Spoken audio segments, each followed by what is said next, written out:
but more also we have some social activities, maybe in terms of games. And you know that, Madam Speaker, thank you so much. They have heard you. They have heard you.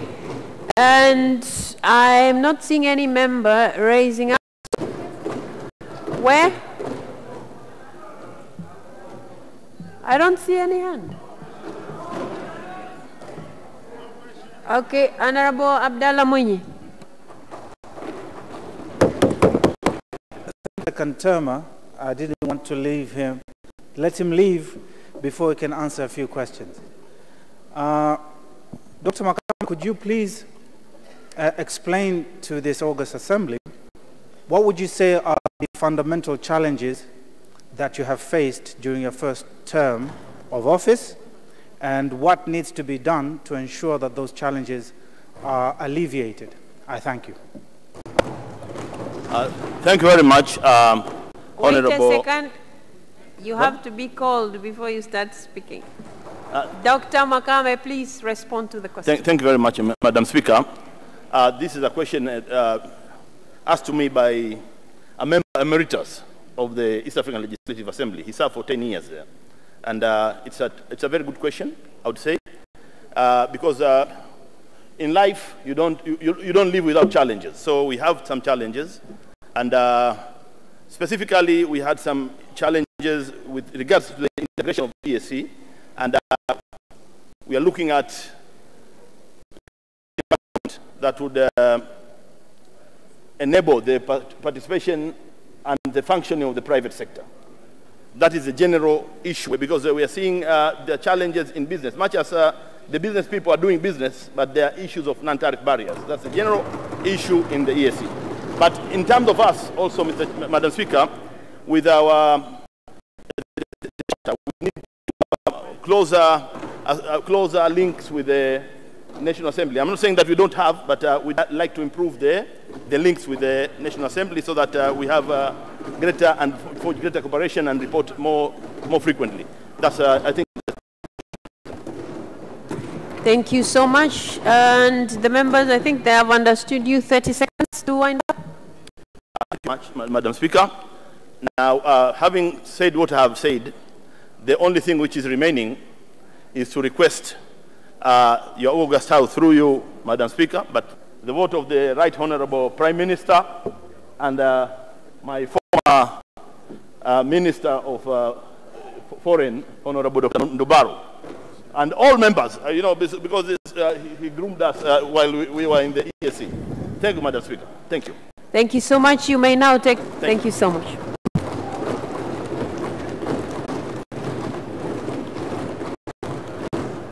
Katibu anayefuata. Ndugu Machano Ali Machano.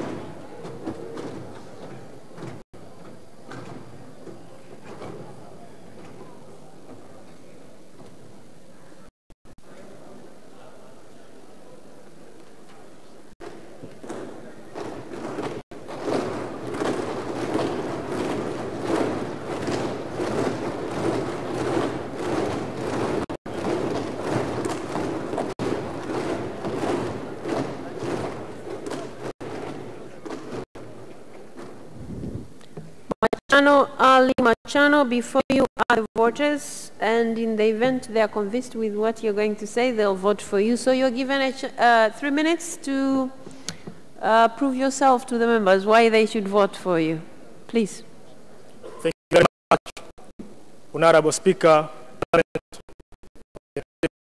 Tanzania, Your Excellency Dr. Tulia Ackson, Your Honorable Deputy Speaker of the glorious Parliament of the United Republic of Tanzania, Your Excellency Musa Azza Zungu, Honorable Prime Minister of the United Republic of Tanzania, Your Excellency Majaliwa Kassim Majaliwa, Honorable members of the Parliament, ladies and gentlemen, Assalamu alaikum. Honorable Speaker, member of the Parliament, in front of you is Mr. Machano Ali Machano. I'm 34 years old. Currently, I beg officer Minister of Blue Economy and Fisheries of the Revolutionary Government of Zanzibar. I'm working at Pemba main office. Honorable Speaker, I'm here in front of you because I'm running for the member of East Africa Legislative Assembly. Honorable Speaker, I have made a decision to contest this post because I want to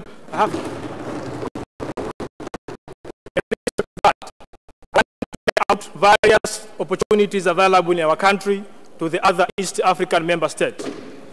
In addition to that, I want to strengthen the historical relationship between Tanzania and other East African member states.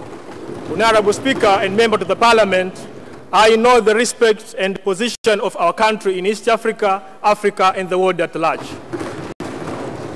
I also know the respect and seriousness of the post I'm contesting for. And finally, I know the respect of this organ, the glorious Parliament of the United Republic of Tanzania. I humbly and respectively promise you that I will never let you down. Please vote for me. Please invest, Honorable Speaker and dear members of the Parliament, I kindly request you to trust to me. I will never let you down. I will never, ever, forever spoil the image of our country. Honorable Speaker, please, I ask for your vote. Honorable Prime Minister, I honestly asking for your vote. Honorable Member from Zanzibar mainland, Tanzania mainland from special seats, CCM and others, I kindly request for your vote. Thank you so much, Mr. Machano. Thank you so much. Thank you so much. Thank you. The members have already heard you, and I am not seeing any member raising up to ask you questions. And since you have already requested for votes, you can use 30 seconds to wind up, and then you can leave. 30 seconds to wind up. Honorable Speaker, thank you very much. Being back to the respective country, I request for your vote. I confidently promise you that you will never, I confidently promise you that you will never make the decision you are going to make. Thank you very much. Thank you. Thank you.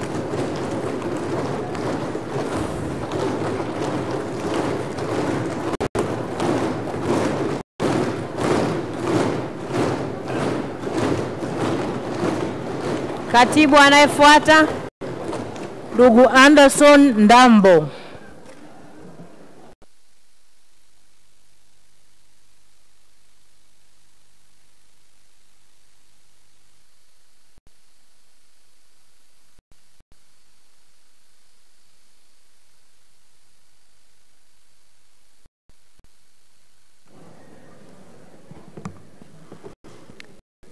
Mr. Anderson Emmanuel Ndambo, you're welcome to the Parliament of Tanzania. And before you are the members of Parliament who are going to vote for you when they are convinced that you can represent the country well at the East Africa Legislative Assembly. You have got 3 minutes to prove yourself, members. Please.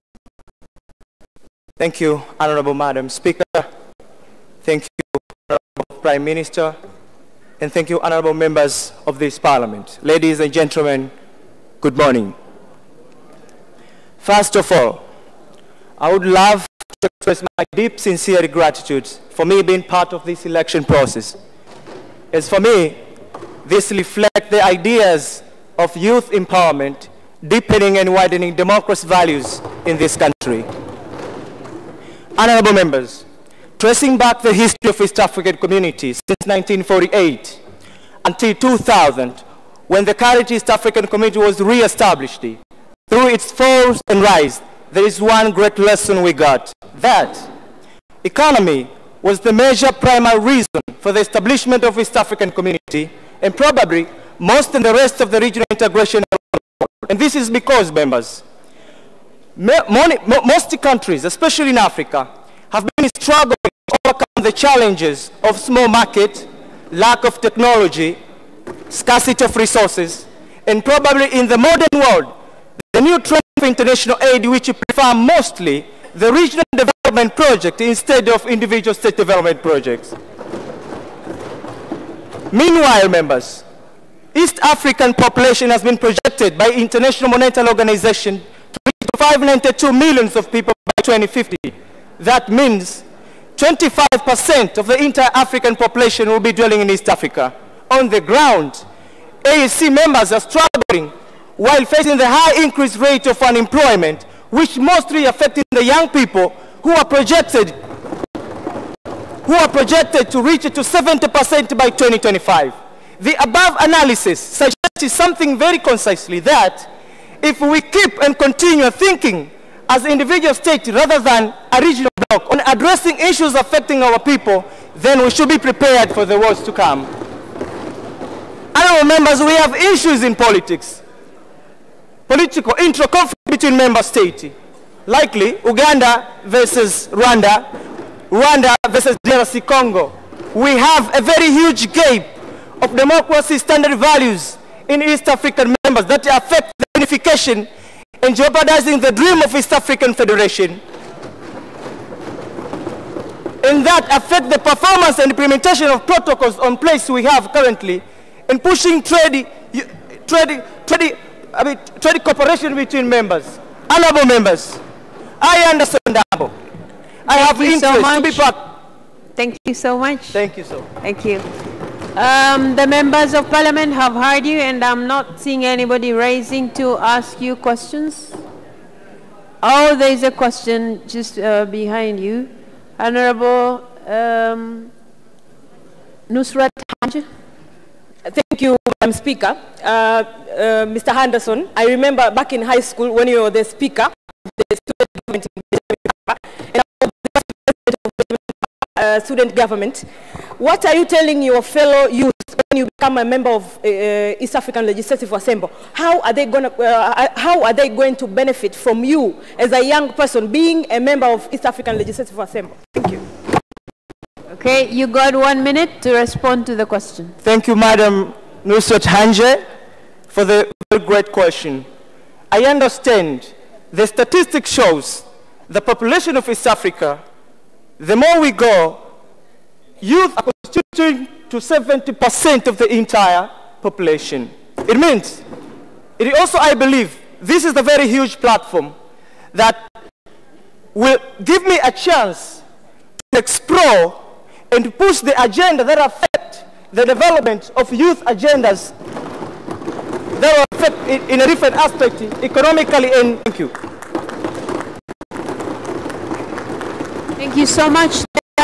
No more questions, and then you may go. Again, honorable members, Anderson Dambo, my name, I believe I can be the right person. I've got capabilities to protect West African. Please, I'm asking you again to vote and elect me to be. Thank you so much. You may take your leave now. You may go. Thank you so much.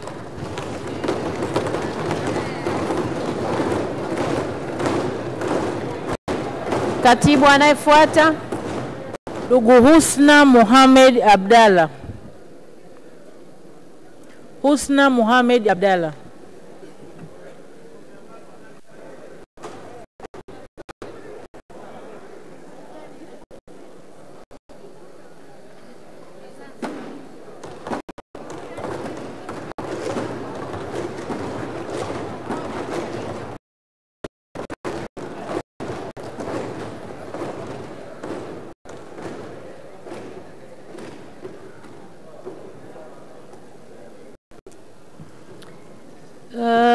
Ms. Husna Mohamed Abdalla, you're welcome to the House, whose members are going to vote for you when they're convinced with what you're going to say. So you're given 3 minutes to convince the members why they should vote for you to be a country's representative to the East Africa Legislative Assembly. Please. Thank you so much, honorable dear members of Parliament. As I introduced by Madam Speaker, my name is Husna Mohamed Abdalla. I'm 39 years old. I am degree holder of procurement and supply management. I'm standing here as a candidate of East Africa Legislative Assembly. As we know that East Africa Legislative Assembly is the one among the organ of East Africa community which faced by some challenges. And so we have to select the smart person who have the ability to solve that challenges. And I ensure you, Honorable Speaker,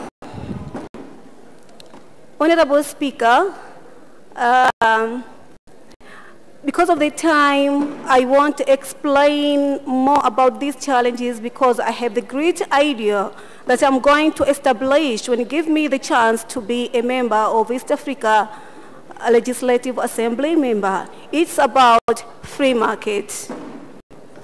Honorable Speaker, this time, I think time is enough for Africans to send our money abroad unless they are manufacturers. We have to establish our trade center in our zone right now.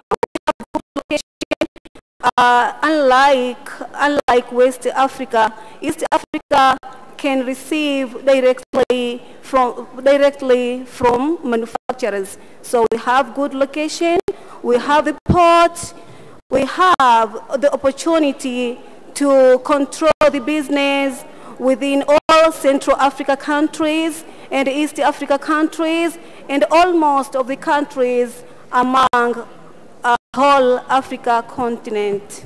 Thank you so much, Husna. Thank you. The members of parliament have heard you, and I'm not seeing anybody raising to ask you questions. So you got 30 seconds to wind up, and then you can leave. You're given 30 seconds to wind up, and then you can go. Thank you so much. I'm asking you kindly your vote for Husna Mohammed Abdallah. Thank you. Okay, thank you so much. You may now go. Thank you.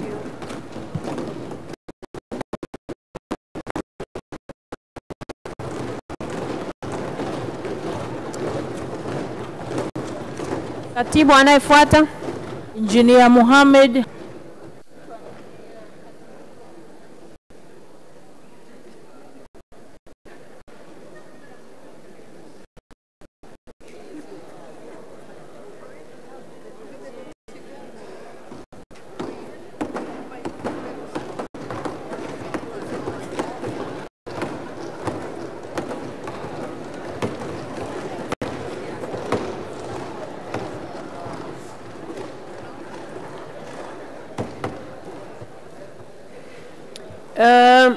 Mohammed Habib Mnya, you're welcome to the Parliament of the United Republic of Tanzania.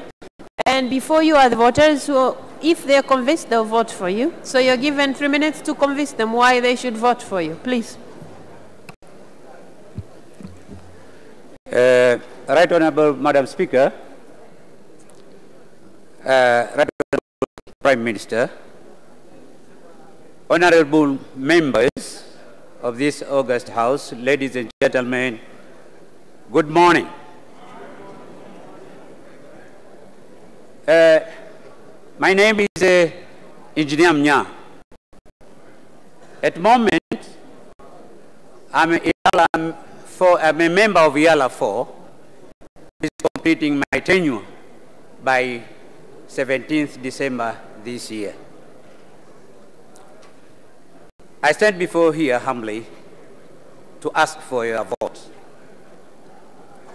I'm contesting for the second time for the two main reasons. One, that if you elect me to be there for the second time, I'll be increasing the institutional memory from the members of United Republic. But secondly, in this integration, the two remaining pillars are very tough ones, which are the monetary union and political federation. From my experience, we really need political tolerance and experience for these two remaining pillars. I therefore requesting your vote in order that I can be the one of the members from United Republic. Honorable Madam Speaker, the system which has been introduced this time of being allocated with the group of ruling party somehow is a new one. If the voting arrangement is interfering with my colleague of Zanzibar vote of CCM, don't vote for me. But if the voting arrangement is enabling us or enabling you that the one slot given to the opposition, then please vote for me. Honorable Madam Speaker, I wish to join IALA 5 in order that I'll be among the one who will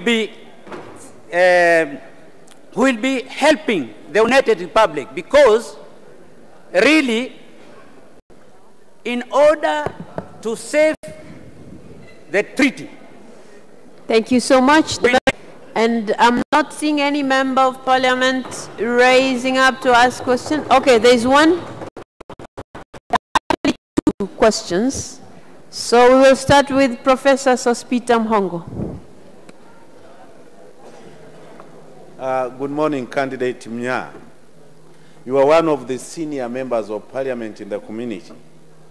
The world is creeping into recession. How would you use the African community as one of the economic vehicles to take Tanzania out of this untold economic recession? Thank you.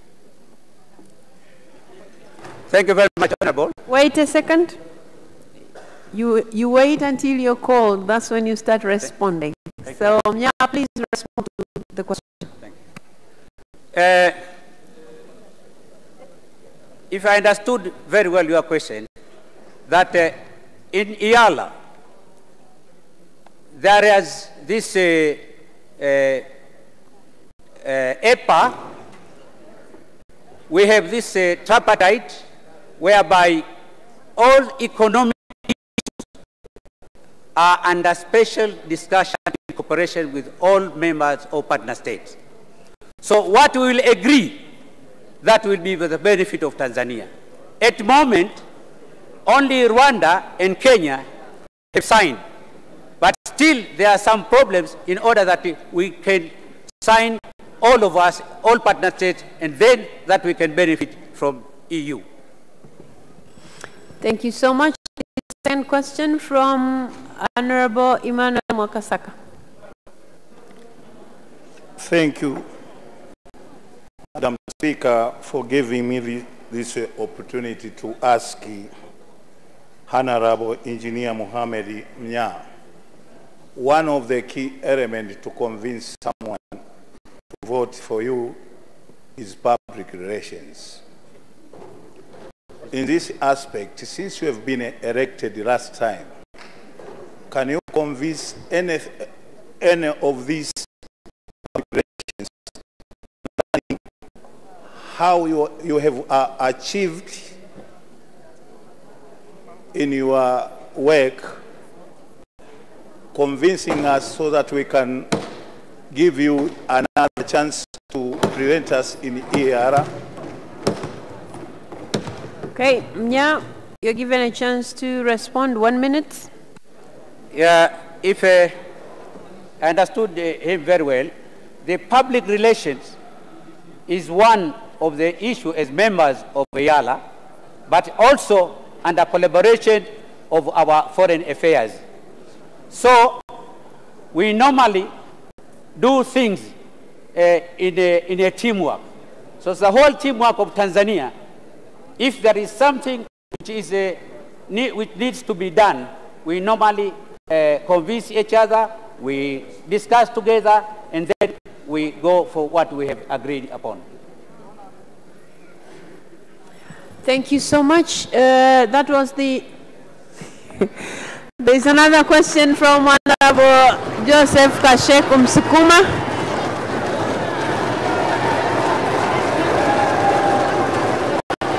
Thank you. Thank you, Madam Speaker, for giving me this chance. Mr. Mnya, I want to ask you one question. Where are you? What did you do? What did you do for the last 5 years?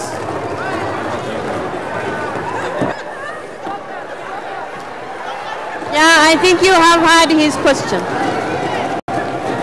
Okay, honorable members, please hold on. Nya, did you hear his question? Did you hear his question? His question? No, madam. What did you do for last 5 years?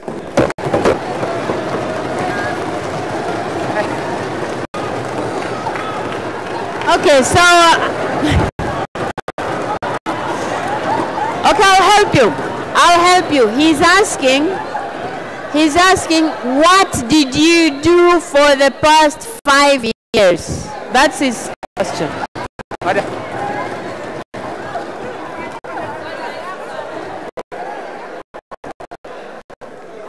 Okay, you're still showing signs that you haven't heard. Did you hear me? Can you help? Okay, members of parliament, let's give him a chance to respond. Members of parliament, let's give him a chance to respond. Okay, let me repeat his question. Please listen to me. He's asking, what did you do for the past 5 years? That is his question. Thank you very much. Well, for the past 5 years, assembly. There are works in committees, there are work in the assembly. We have passed a lot of bills, we have done a lot of oversight. There are a lot of things. Even I have passed some motions. So there are a lot which I have done for the last 5 years. And all other things, it depends on the group of other colleagues. There was one very crucial bill from one member of the Kenya, private bill, whereby we managed to stop, because it was very bad bill from our country. Economically, it would destroy our customs. So one of the things which we denied together, those are the things which we did. Okay, thank you so much. There are no more questions. Now you're given 30 seconds to wind up. Then you may leave. Thank you, Madam Speaker. I'm standing before here humbly to ask for a vote. But I'm repeating again, if those votes are interfering with my colleague vote of CCM Zanzibar, don't vote for me. But if those votes, vote of opposition, please vote for me. Thank you very much. Thank you so much. You may take your leave now. Katibu, waheshimiwa Bunge, tunaelekea kundi la 3. Kundi la wagombea wa vyama vya walio wachache bungeni. Shaibu Ado.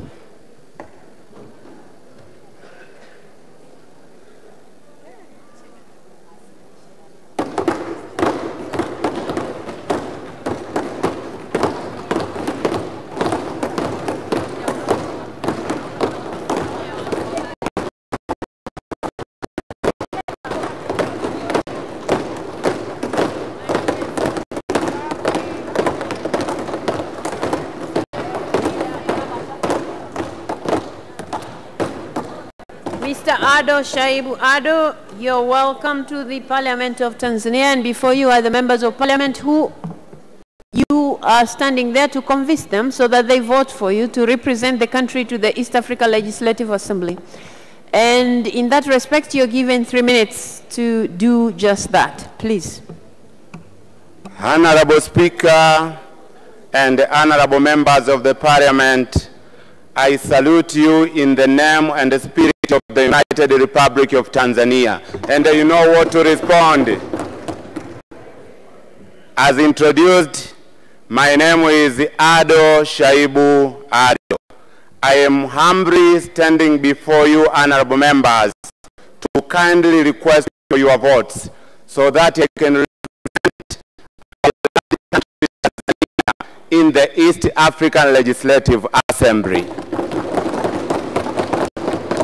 Honorable Speaker, honorable members, before I proceed, please allow me to express my pleasure and delight for stepping foot in this honorable Parliament, whose Speaker one of the fine legal minds in Tanzania, Honorable Tulia Ackson Mwansasu,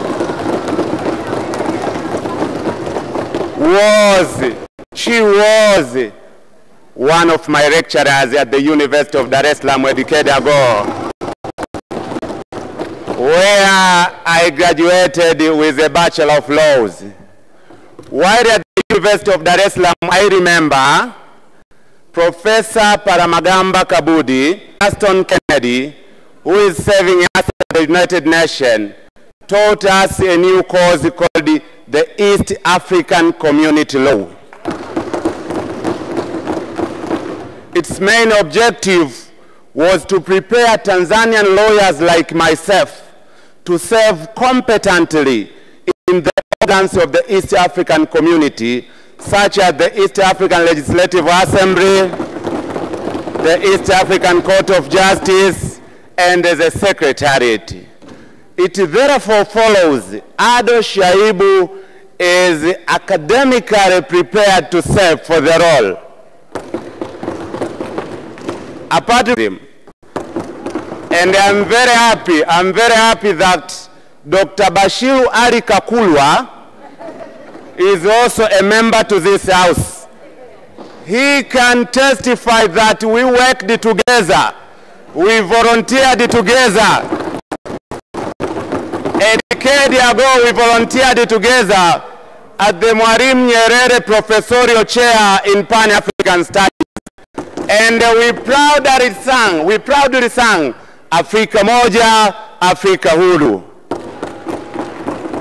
I volunteered, served, and dedicated my time in various Pan-African movements and platforms in East Africa and elsewhere in Africa. Thank you so much, Ado.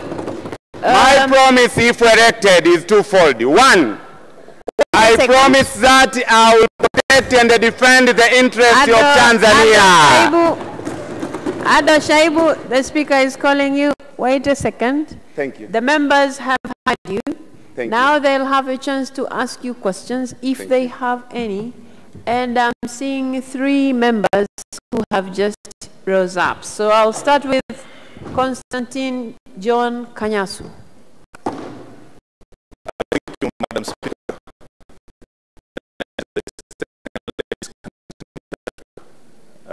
With the new coming in of DRC Congo, it is strategically located with potential competitive advantages. I want to know what are your agenda to push in East Africa to make Tanzania great? Thank you. Mr. Ado Shaibu Ado, you're given 1 minute to respond to a member's question. Thank you very much, Honorable Speaker. The main sector of economy in Tanzania is agriculture. And therefore, my push will be to provide and to look for market for agriculture products from Tanzania. We have a lot of markets in East Africa. So my priority will be market for agricultural products. Thank you. Honorable Mwanaisha Ulenge. Thank you, Honorable Speaker.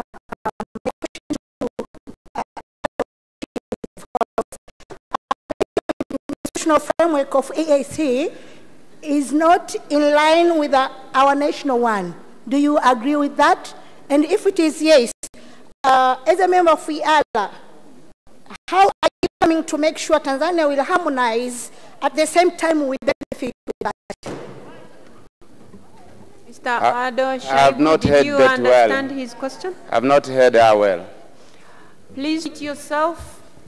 Okay, I have said the legal and institutional framework of EAC is not in line with our national. Do you agree?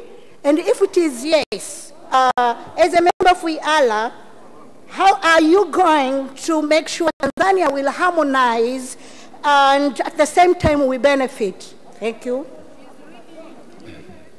Honorable Speaker. Wait, you have to be called before you speak. Now you have a chance to respond to her question.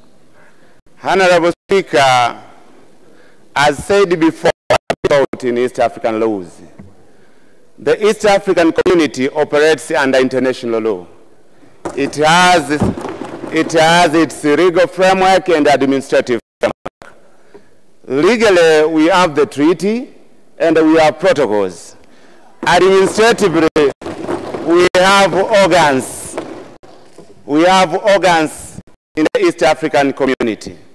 So, the way I see it, there is a correlation between the legal and the administrative framework of the community and the linkedness with the framework of the nation. For instance, one example. There is a direct link between the East African Legislative Assembly and this House. There is a link. Thank you. Thank you so much. Honorable Jessica Kishoa. Thank you, Honorable Speaker.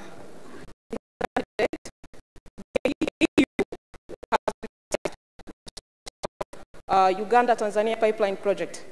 And we know that in East Africa, this is a big project. What is your position on this? I am sorry, I'm going to rule that out as a question for the candidate. So I will let another member speak because that will be the third question. So, Honorable Juma, I think. Thank you very much, Honorable Speaker, for giving me this opportunity. I would like to pose one question to the Honorable contestant.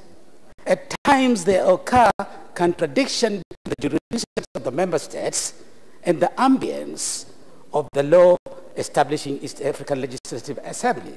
When that happens, what would be your useful wisdom? Come again? Okay. Okay, no problem. Just hold on. Can you please repeat yourself? I would like to pose one question to the honorable contestant.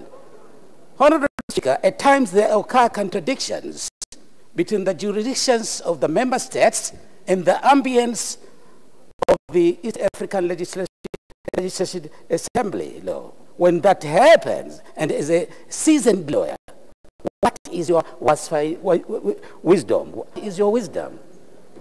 Okay, have you understood it? Have you understood his question? I'm not sure if I got the question properly.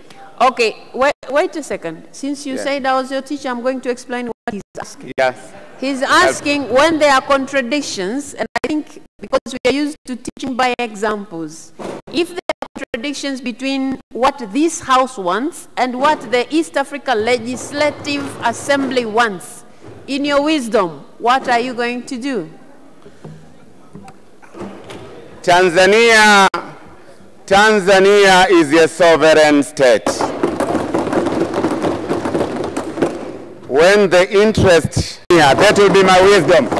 That's why in my motto, I said it categorically, our country first. Thank you very much. Thank you so much. So, because you have been asked 3 questions. Honorable members of the Parliament, I humbly, with profound humility, request for your votes. Thank you very much. Thank you so much, Ada Shaibu. You may now take your leave. Thank you so much.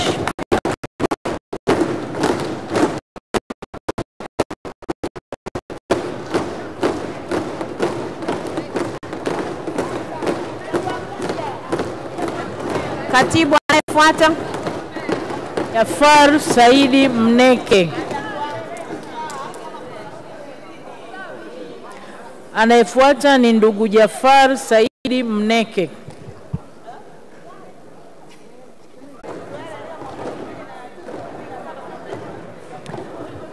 Mr. Jafar Said Mneke, you are welcome to the House, and before you are the members of Parliament who are likely to vote for you if they are convinced with what you're going to do for the position that you're vying. Okay. Honorable members, let's listen to the candidate, please.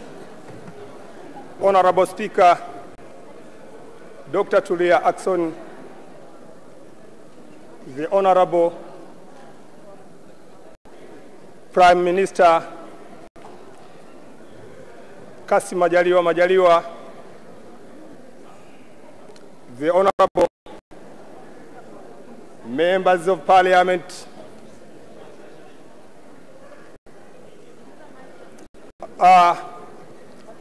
my name is Mneke Jafar Saidi, a member and a leader of the Civic United Front Kafu Chama cha Wananchi, a director of Foreign Affairs Policy in the Parliament of the Civic United Front. Also, I am a deputy chairman of a technical committee of the TCD, Tanzania Center for Democracy. Honorable Speaker, please allow me to thank Her Excellency Head of the State, Mama Samia Suluhu Hassan, for her good governance in a very short time of her leadership. Honorable Speaker, also allow me in a precise way to thank Almighty God who gave me this opportunity to be here in front of you today. Without God, I couldn't be here this morning. Honorable Speaker, I'm a candidate of Yala. I humbly request you to vote for me. If you will vote for me to be a member of Yala, I'm going to capitalize on 3 issues. The first issue which I'm... Thank you so much. The bell has rung already. I'm going to let members who have questions, and I don't see any raising, so it means they have all understood you. And now you're given 30 seconds to wind up, then you can go. Thank you so much. Okay. Okay. Honorable members of Parliament, the first issue I'm going to deal with is the national agenda. I'm going to send for national agenda.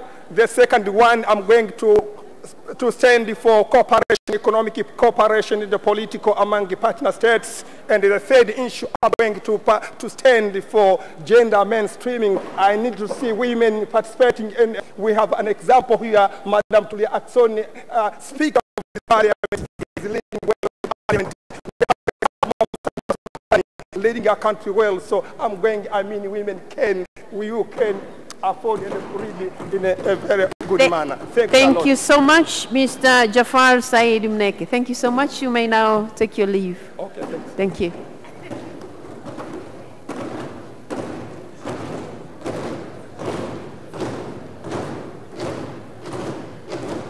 Katibu anayefuata. Anayefuata ni ndugu Mashaka Halfan Ngole.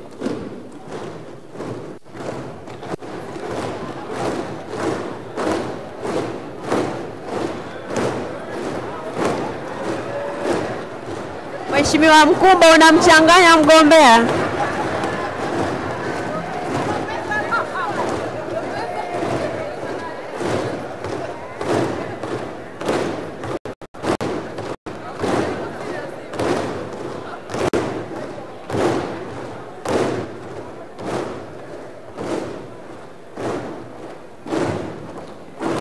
Mr. Mashaka Halfan Ngole, you're welcome to the Parliament, and these are the members who are going to vote for you once they are convinced with what you're going to do as a member of the East African Legislative Assembly, should they vote for you.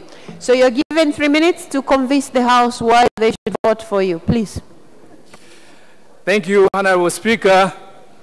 Honorable Speaker, Dr. Tulia Ackson, Honorable Kassim Majaliwa, Prime Minister of the United Republic of Tanzania, Honorable Ministers, Deputy Ministers, and the members of the Parliament present in the...